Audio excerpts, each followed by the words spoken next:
Welcome, everyone, to the Flower Files podcast sponsored by Wildly Native Flower Farm. Here, everyone is welcome to talk with fellow flower lovers, including real perspectives from the farm, the flowers, and me, the florist. From the messy day-to-day operations down to the details and even business perspectives, this podcast has a little bit of everything to keep it real.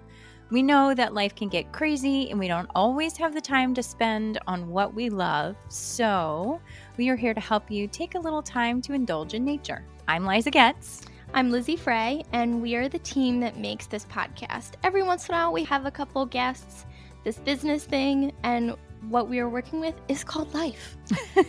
Join us as we walk you through how to think outside the box, talk from the farmer's perspective, have honest conversations about florals, and how to run, well, life. So listen in. You can find us on Apple Podcasts, Spotify, in the podcast section, and any of your other podcast platforms. You can also find us online at wildlynativeflowerfarm.com, and in an easy way, you can look in the show notes, and all of the information will be right there for easy access for you guys. Well, hello there, flower friends. Welcome back to the Flower Files, the podcast where we dig into all things flower farming, floral design, and living a beautiful life, one bloom at a time. I'm Liza from Wildly Native Flower Farm, and today we're diving into something that's both stunning and delicious, culinary florals.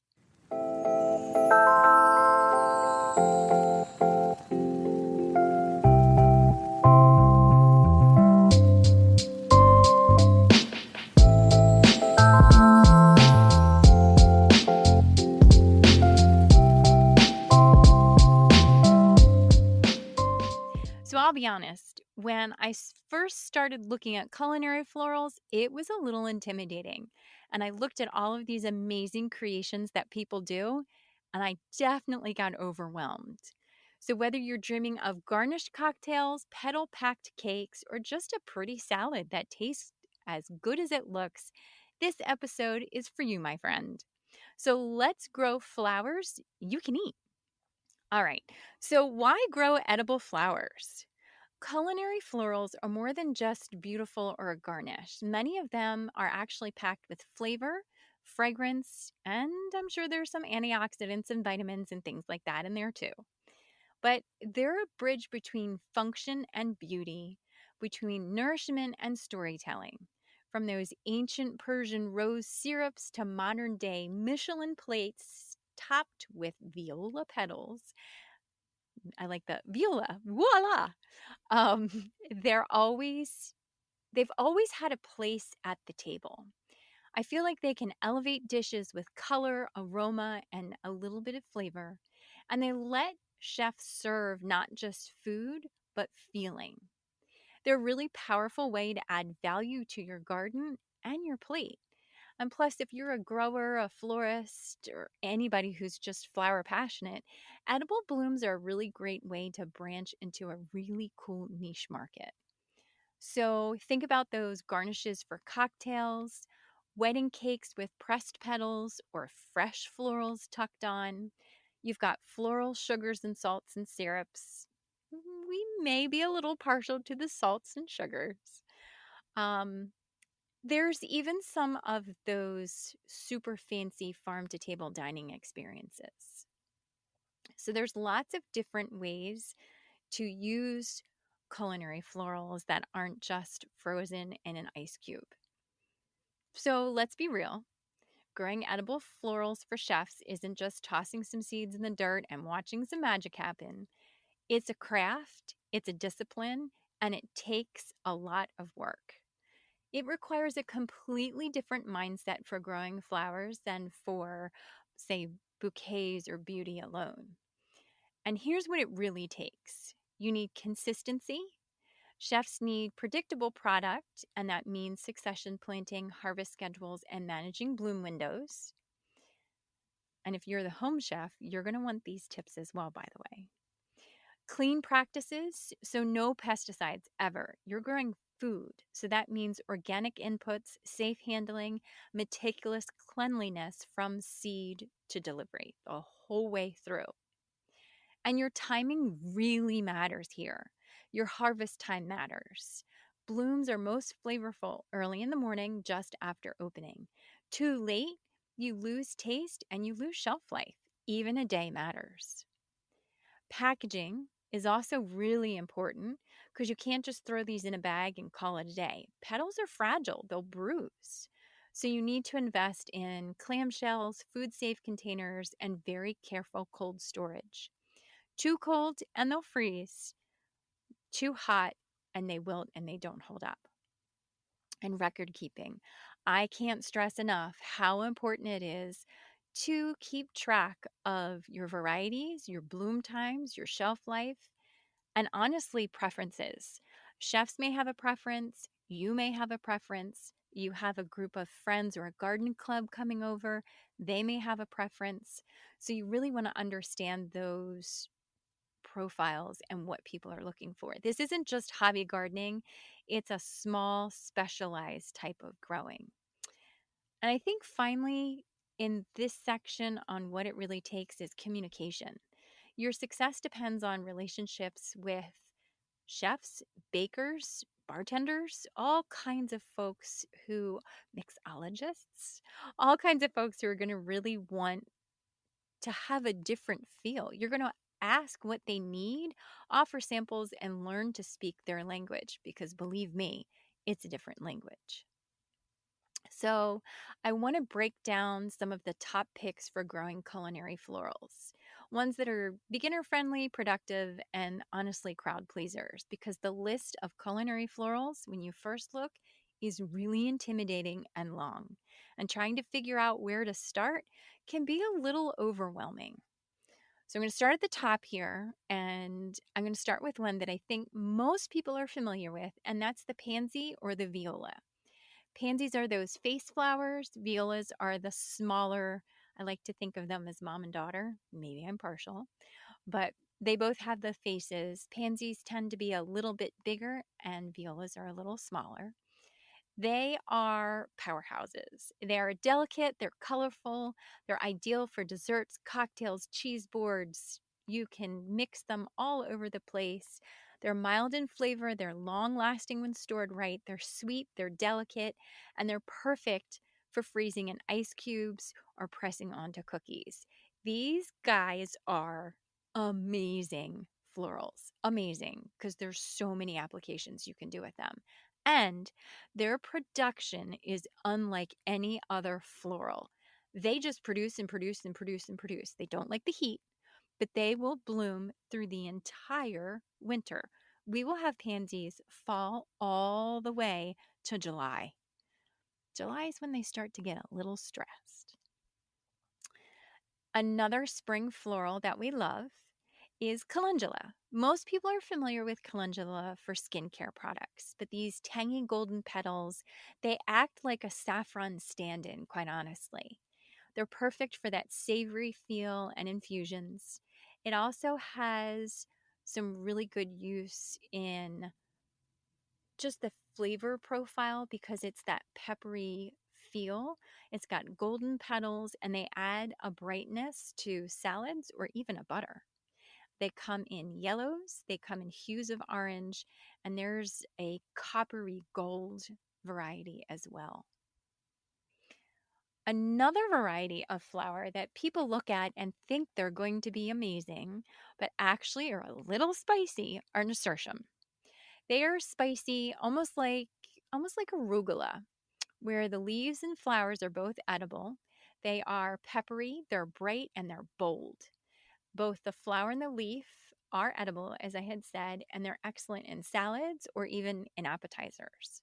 They're pretty easy to grow, they're pretty low maintenance. There aren't a lot of pests that don't like them, and or there aren't a lot of pests that like them, but there's a lot of pollinators that do like them.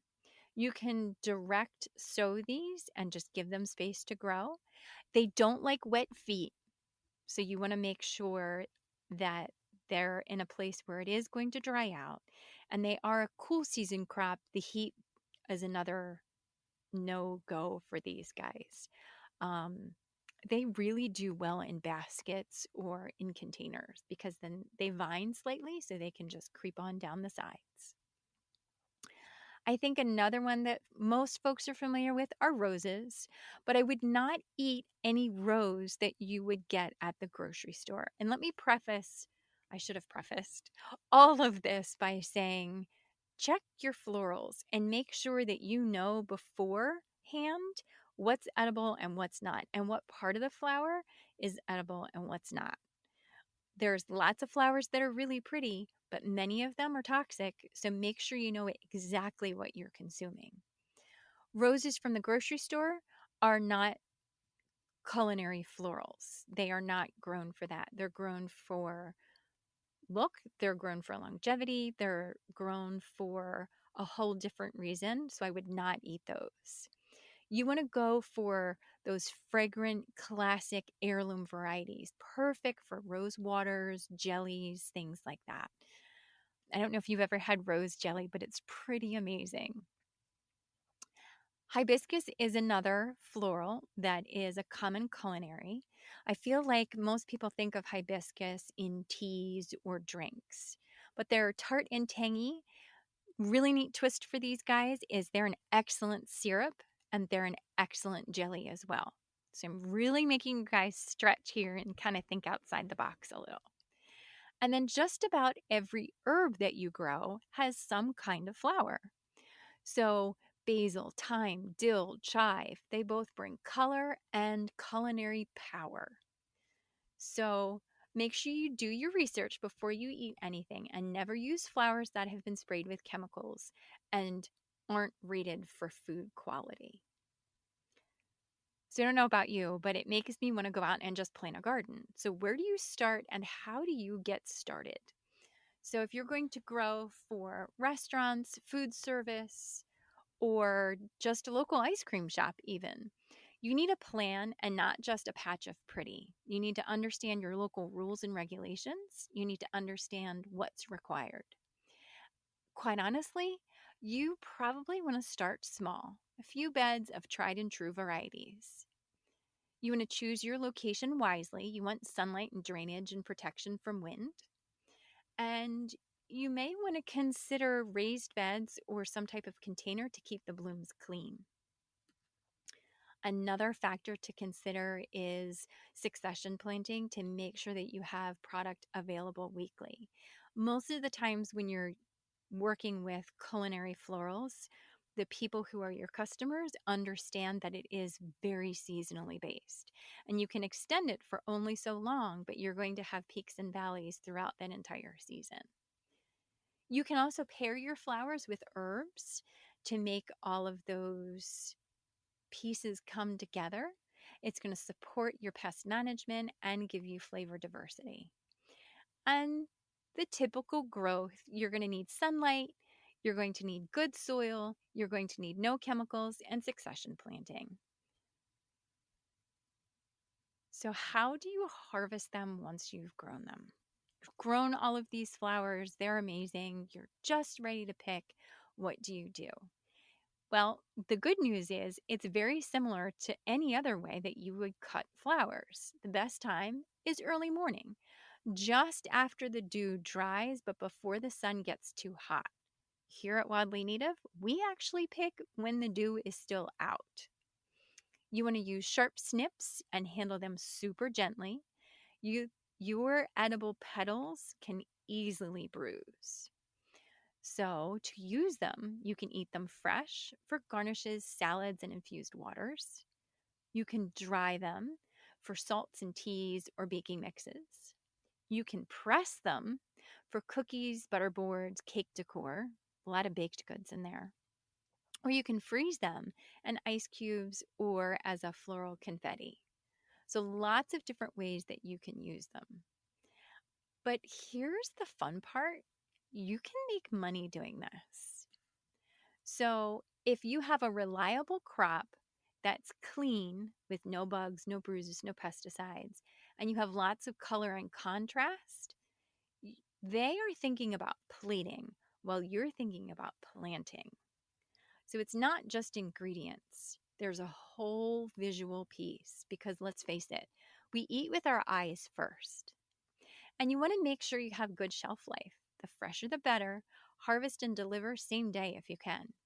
And you want to really get to know people.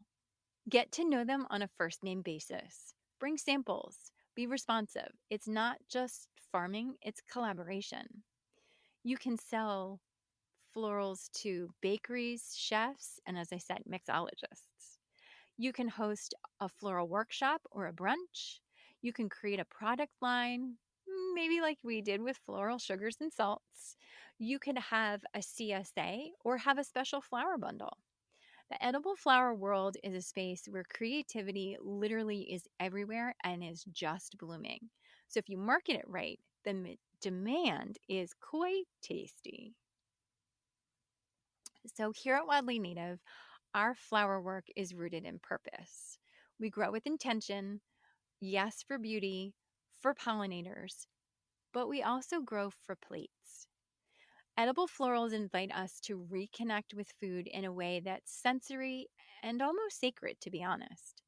Whether you're growing them for yourself, a client, a chef, your friend's kitchen, or you're cultivating them just because you have a passion, you're cultivating wonder. So if you're growing flowers for beauty, why not add a little flavor to the mix? I can't wait to see what you guys come up with. So I hope today's episode planted some inspiration for your garden and your plate. Make sure you tag us at Wildly Native Flower Farm or the Flower Files podcast and show me how you're using culinary blooms in your life. And as usual, if you love this episode, be sure to follow the Flower Files, leave a review, and share it with your foodie friends and flower lovers alike. Until next time, keep growing beauty and maybe taste it too.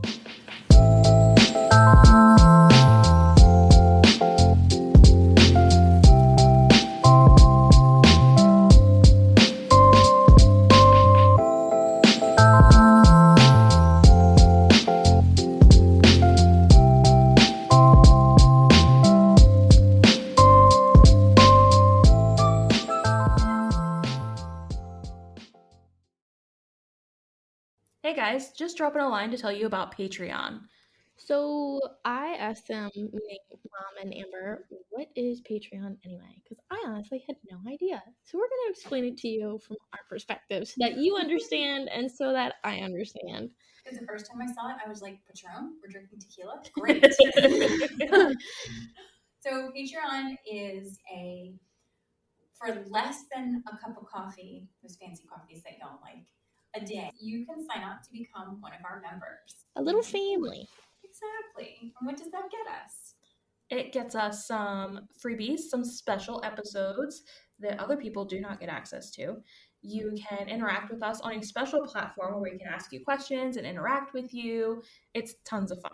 Mm-hmm. And even on those special episodes, we might be less censored than we are already. And we're going to have a couple fun ones that we can just kind of throw in there and talk about and laugh and go on tangents and have fun. So I hope that you all enjoy it because we're going to have fun along the way. We're crazy, crazy, crazy excited. Thanks, guys. Yeah. Back to the episode now. Bye. Gracias!